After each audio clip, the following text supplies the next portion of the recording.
கருப்புச் சட்டைக்காரன். காவலில் கெட்டிக்காரன் என பூட்டு குறித்த விடுகதைக்காக சொல்வார்கள்.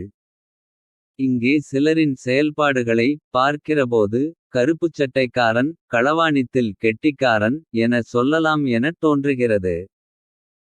அது பற்றி பார்ப்பதற்கு முன் நம் சேனலை சப்ஸ்கிரைப் செய்து ஆதரவு தாருங்கள். உங்கள் ஆதரவு நமக்கு ஊக்கமளித்து இன்னும் நம் பங்களிப்பை சிறப்பாக செய்ய உதவும். நன்றி. இனி காணொளி. கருப்பு துப்பட்டாவுக்கு தடை என்கிற தலைப்பில் ஜனவரி 6, 25 அன்று ஒரு செய்தி. தமிழக தொல்லியல் துறை சார்பில் சிந்துவெளி பண்பாட்டு கண்டுபிடிப்பு நூற்றாண்டு நிறைவு பன்னாட்டு கருத்தரங்கை முதல்வர் ஸ்டாலின் நேற்று தொடங்கி வைத்தார். இந்நிகழ்ச்சிக்கு வந்திருந்த கல்லூரி மாணவிகள் சுருப்பு துப்பட்டா அணிந்து உள்ளே செல்ல போலீசார் அனுமதி மறுத்தனர். இதனால் தங்களது கருப்பு துப்பட்டாவை நிகழ்ச்சி அரங்கின் வெளியே வைத்துவிட்டு உள்ளே சென்றனர். பொதுவாக கருப்பு நிறத்திற்கு காப்புரிமை பெற்றுள்ளது திராவிடர் கழகம். இம்மாதிரி எங்காவது கருப்புக்கு ஆபத்தென்றால் வரிந்து கட்டிக்கொண்டு ஆஜராகிற கி. வீரமணி இப்போது நாக்கு செத்து போயிருக்கிறார். சென்ற ஆட்சியில் இம்மாதிரி கருப்புக்கு எதிர்ப்பு வந்தபோது எப்படி கத்தினோம். இப்போது இம்மாதிரி அடங்கி இருப்பது ஆளுங்கட்சியின் அடக்குமுறை செயலுக்கு ஒத்துப்போகிற அயோக்கியத்தனம் இல்லையா என கி. வீரமணி சிந்திக்கவில்லை. சொந்த புத்தியில் சிந்தித்தால் சிந்திக்க தோன்றியிருக்கும். ஈ.வே. ராமசாமியின் புத்தியில் சிந்திப்பதால் கருப்பு நிறத்திற்கு எதிர்ப்பு தெரிவிக்கிற விஷயத்தில் எதிர்க்கிற நபர் யாரென்று பார்த்து அடக்கி வாசிக்கிறார் அல்லது ஆவேசப்படுகிறார். பாலியல் வன்கொடுமையையே சாதி மதம் கட்சி பார்த்து விமர்சிக்கிற அறிவு கயவர்கள் இந்த கருப்பு துப்பட்டா விஷயத்தில் மட்டும் எங்குமில்லாத நேர்மையுடன் இருந்துவிட போகிறார்களா. எப்போதும் போடும் இரட்டை வேடம் பித்தலாட்டம் தான் இப்போதும். சென்ற அதிமுக ஆட்சியில் ஒரு செய்தி வந்தது.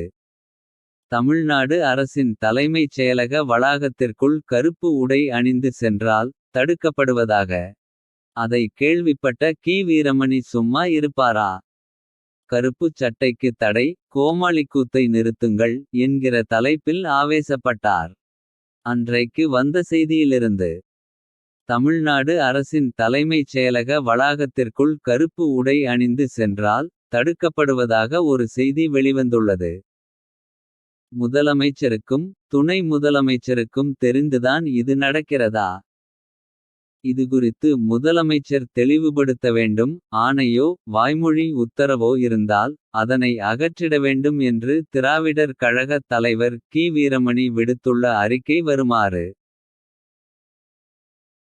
ஆங்கில நாளேடு ஒன்றில் Times of India July 5, 2018 Tamil Nadu தலைமைச் செயலகத்திற்குள் செல்லும் வருகையாளர்கள் எவரும் கருப்புச் சட்டை கருப்புடை அணிந்து வரக்கூடாது என்ற தடை உத்தரவு இருக்கிறது என்று கூறி. அங்குள்ள காவல் அதிகாரிகள் காவல்துறையினர் கருப்புச் சட்டை அணிந்து வருவோரை தடுப்பதாக வந்துள்ள செய்தி மிகவும் கண்டனத்திற்குரியது மாத்திரமல்ல. பகுத்தறிவுக்கும் மனித உரிமைகளுக்கும் விரோதமான மனித உரிமை பறிப்பும் ஆகும். முதலமைச்சருக்கும் துணை முதலமைச்சருக்கும் தெரிந்துதான் இது நடக்கிறதா. இது முதலமைச்சர் துணை முதலமைச்சர் போன்றவர்களுக்கு உடன்பாடானதா. அத்தகைய வாய்வழி ஆணையையோ எழுத்து பூர்வ உத்தரவையோ போட்டிருக்கிறார்களா என்பது புரியவில்லை. அதற்கு ஒரு பாதுகாப்பு தேடுவது போல கடந்த 3 ஆண்டுகளாக இது அமலில் இருப்பதாக கூறி ஜெயலலிதா அரசையும் இழுத்துள்ளார்கள். எண்ணுவதற்கும் உண்ணுவதற்கும் உள்ள உரிமை அடிப்படை உரிமை. அதுபோல உடை அணிவதும் எந்த நிற சட்டை போடுவது என்பதும் அவரவர் உரிமை என்றார் கி. வீரமணி. ஏன் இப்போது பழைய செய்தியை தூசி தட்டி தருகிறோம் என்றால். எந்த விஷயத்திலாவது தீக்க ஆசாமிகள் யோக்கியத்தன்மையுடன் இருந்திருக்கிறார்களா என காட்டத்தான். சென்ற ஆட்சியில் காதுவரை விரிந்த வாய் இப்போது எங்கே போனது. உடை அணிவதும் எந்த நிற சட்டை போடுவது என்பதும் அவரவர் உரிமை என்று கர்ஜித்த கி. வீரமணி இப்போது ஊமையானாரா. திமுக ஆட்சிக்கு வந்ததிலிருந்து ஊமையானார் குருடனார் செவிடனானார்.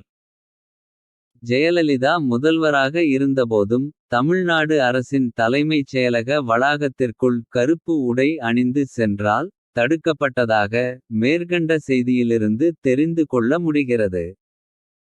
ஜெயலலிதா என்றால் எதிர்க்க பயமாய் இருந்திருக்கும் கி. வீரமணி. அப்புராணி சப்புராணி எடப்பாடி பன்னீர்செல்வம் என்பதால் வீரத்தை காட்டிவிட வேண்டியது தானே. கருப்பு துப்பட்டா விஷயத்தில் கி. வீரமணி தம் எதிர்ப்பு குரலை பதிவு செய்திருந்தால் தான் ஆச்சரியம். ஒரு சின்ன விஷயம் தான் இது. இதில் கூட நேர்மையை காட்ட முடியவில்லை என்றால். வேறெந்த விஷயத்தில் நேர்மையாக இருக்கப் போகிறார்கள். திமுக ஆட்சி செய்தால் அதிமுக கருப்பு கொடி காட்டும். திமுக அதனை அடக்கும். அதே அதிமுக ஆட்சி செய்தால் திமுக கருப்பு கொடி காட்டும். அதிமுக அதனை அடக்கும். இது ஒரு சம்பிரதாயப்பூர்வ விளையாட்டு. இந்த விளையாட்டால் மக்களுக்கு கடுகளவு கூட புரியோஜனமில்லை. அதே விளையாட்டை கருப்புச்சட்டைக்காரனும் விளையாடினால். அவன் கருப்புச்சட்டை போட்டதற்கு என்ன அர்த்தம். கருப்பு துப்பட்டாவுக்கு தடை என்கிற செய்தியை கி. வீரமணியும் வாசித்திருப்பார்.